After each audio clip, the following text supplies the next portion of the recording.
오늘 92주년 교회 창립 기념주일을 맞이하였고 또 오늘 9분의 취임식과 임직 예식을 드리게 됩니다.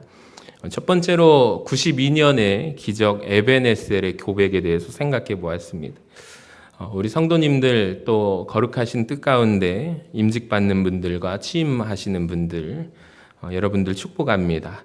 오늘 교회 창립 92주년이라는 영광스러운 자리에 모였는데요.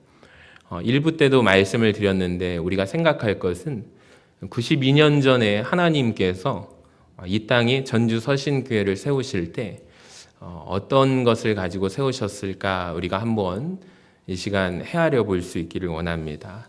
하나님의 원대한 꿈으로 이 땅에 복음의 씨앗을 우리 서신교회에 세워주셨습니다. 그리고 그 이후로 92년간의 수많은 시간이 흘렀습니다. 여러 가지 풍파가 있었고요. 우리 교회가 든든히 서 있을 수 있는 비결은 오직 단 하나, 하나님의 꿈이 있었고 하나님이 우리를 택하여 주셨기 때문입니다. 오늘 본문 말씀은 데살로니가전서 1장 4절인데요. 짧지만 강력하게 선포해요. 다시 읽어봅니다. 시작. 하나님의 사랑하심을 받은 형제들아 너희를 택하심을 아노라. 아멘. 여러분, 이 말씀이 우리 교회 지난 92년간을 버티게 한 힘이고 또 앞으로의 100년간을 열어갈 열쇠임을 믿으시기를 바랍니다. 오늘 임직받는 분들과 취임하는 분들 그리고 이 자리에 함께한 우리 전주 서신교회 성도들이 기억해야 할 정체성이 있습니다. 그것은 여러분은 오리가 아니라 백조라는 사실입니다. 여러분 스스로를 어떤 존재라고 여기시면서 살아가십니까? 세상은 우리에게 끊임없이 말하고 있는 것은 세상은 물질이 있어야 된다. 즉 돈이 있어야 되고 능력이 있어야 된다. 또 사람의 인생 가운데 배경도 좋아야 한다라고 얘기하는 것이 세상의 원리고 세상이 말하는 근거입니다. 여러분 이런 세상의 기준에 우리가 갇혀 있게 되면 어떻게 될까요? 우리는 늘 부족해 보일 것입니다.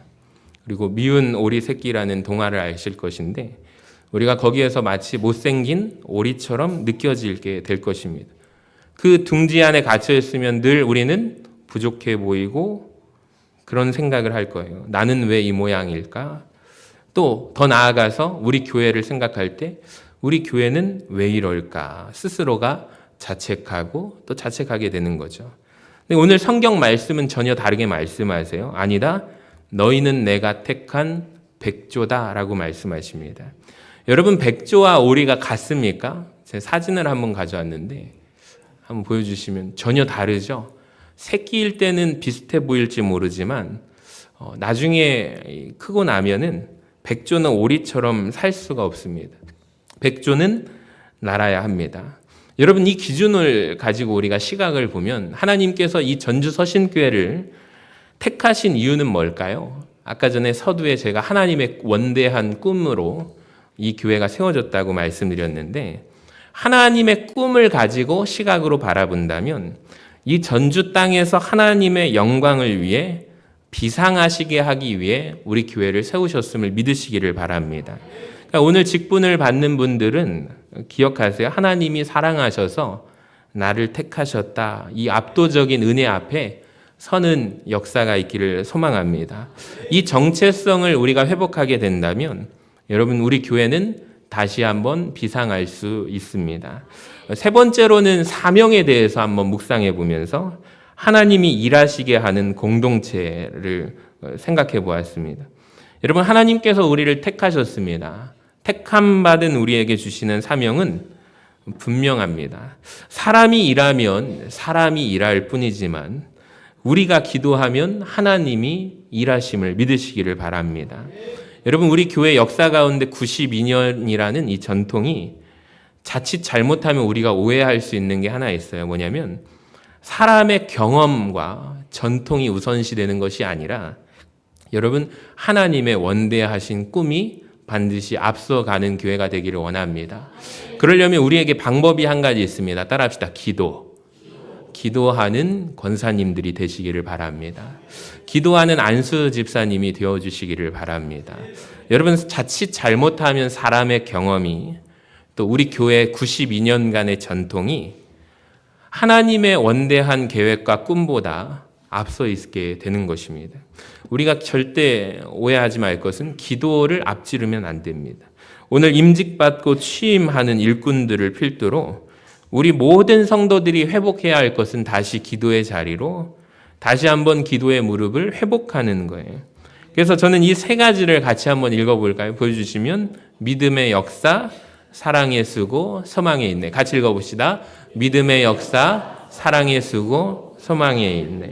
여러분, 먼저 믿음의 역사를 나타내시기 바랍니다. 입술의 고백이 아니라 삶의 행동으로 증명하는 믿음의 역사를 보여주시는 9분이 되시기를 바랍니다. 두 번째로 사랑의 수고를 아끼지 맙시다. 누가 알아주지 않아도 묵묵히 땀 흘리는 그 자리에 하나님의 능력이 임하게 됨을 믿으시기를 바랍니다. 오늘 예배자로 이 자리에 오신 우리 성도님들, 하나님을 사랑하는 마음으로 항상 이 예배 자리에 기쁨으로 나오시기를 주님의 이름으로 간절히 축원합니다. 예배 드릴 때 그 기쁨을 우리가 소유해야 돼요. 자, 마지막으로 소망의 인내를 가지고 견디시기 바랍니다.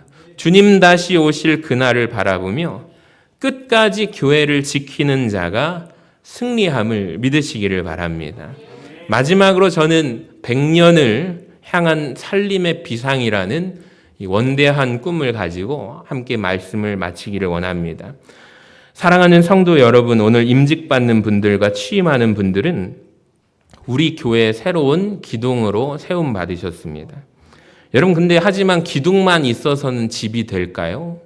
하나님의 집에 기둥만 있어서는 되겠습니까? 그러니까 이 자리에 계신 모든 성도님들이 함께 기도의 벽돌을 쌓고 사랑의 지붕을 덮을 때 우리 전주 서신교회는 비로소 하나님이 마음껏 일하시는, 역사하시는 하나님의 집, 기도의 처소가 됨을 기억하시기를 바랍니다.